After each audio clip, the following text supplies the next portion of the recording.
Etika bagaikan kanvas tempat melukiskan kehidupan kita. Kita membangun prestasi terkecil dan terbesar di fondasi ini.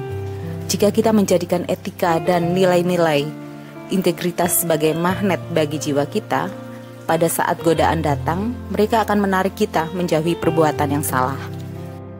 Halo teman-teman, selamat datang di channel YouTube Divine Love. Di video kali ini kita akan membahas bagaimana menjalani kehidupan yang lebih bahagia dengan menjadikan etika dan nilai-nilai luhur sebagai pemandu kita. Simak sampai selesai ya. Terima kasih.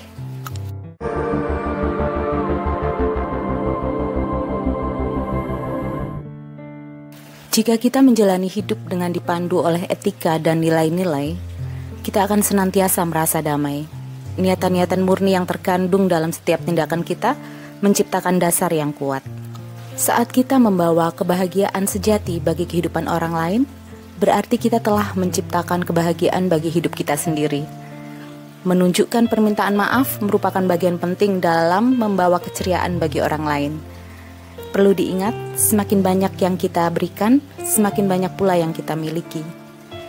Keindahan dalam memberi adalah kebahagiaan terbesar dalam hidup. Rasakan keindahan sejati dari memberi. Fokuslah memberi tanpa pikiran atau keinginan untuk mendapatkan imbalan apapun. Milikilah hati yang cukup besar untuk memaafkan kekurangan orang lain. Niscaya hal itu akan membebaskan energi negatif dan memberi inspirasi untuk memaafkan kekurangan diri sendiri. Prinsip-prinsip sejati kita menampakkan jati diri kita yang sebenarnya. Di balik nama, budaya, dan penampilan kita, merekalah tanah yang kita pijak. Etika dan prinsip-prinsip adalah kompas di saat kita merasa telah tersesat dalam hidup kita. Kembalilah pada misi jiwa. Jika merasa ragu-ragu, biarkan diri dibimbing olehnya. Kebijaksanaan adalah pandangan atau pemahaman hidup berdasarkan penilaian kita pada kehidupan itu sendiri.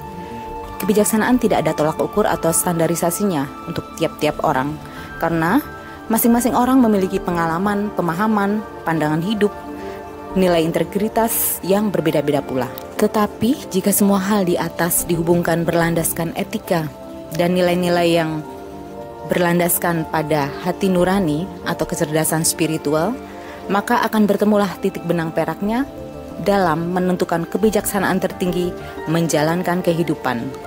Sehingga kita tidak mudah terpengaruh oleh arus kehidupan yang semakin kehilangan nilai-nilainya dan mengalami degradasi moral karena efek globalisasi yang tidak sehat. Ya, hidup hedon. Karena tanpa kita sadari, konten yang menjual gaya hidup hedon lebih banyak diminati oleh sebagian besar masyarakat kita.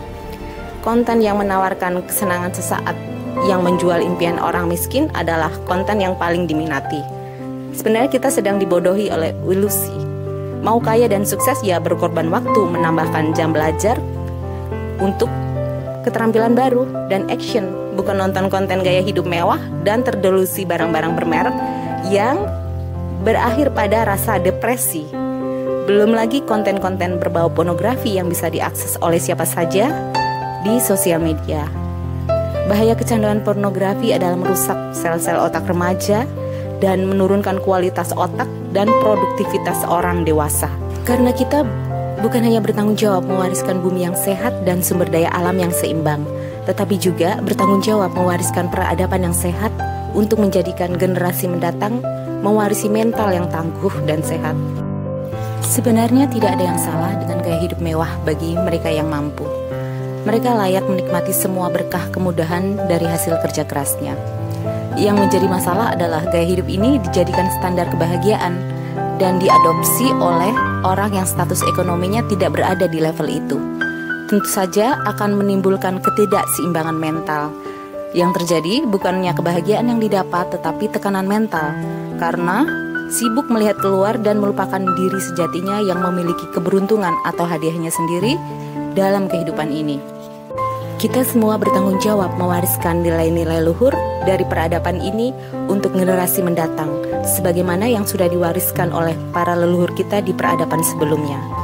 Bersikap diam, mendiamkan dunia sekitar kita, carut-marut kehilangan nilai-nilai keluhuran karena globalisasi yang tidak sehat, itu bukanlah bijaksana, tapi itu mental apatis atau pengecut. Kalau bukan kesadaran kita menjaga dan membimbing dimulai dari orang-orang terdekat atau keluarga, lalu bagaimanakah nasib generasi yang mendatang? Etika bagaikan kanvas tempat melukiskan kehidupan kita. Kita membangun prestasi terkecil dan terbesar di fondasi ini. Jika kita menjadikan etika dan nilai-nilai integritas sebagai magnet bagi jiwa kita, pada saat godaan datang, mereka akan menarik kita menjauhi perbuatan yang salah. Baiklah teman-teman, saya kira video kali ini sampai di sini dulu. Terima kasih yang telah menonton sampai selesai. Semoga memberikan manfaat dan mohon maaf apabila ada kata-kata yang kurang berkenan. Sampai jumpa di video berikutnya. Terima kasih yang telah like dan subscribe. Terima kasih jiwa-jiwa yang indah. Saya menghargai cahaya yang ada di dalam diri Anda. Namaste.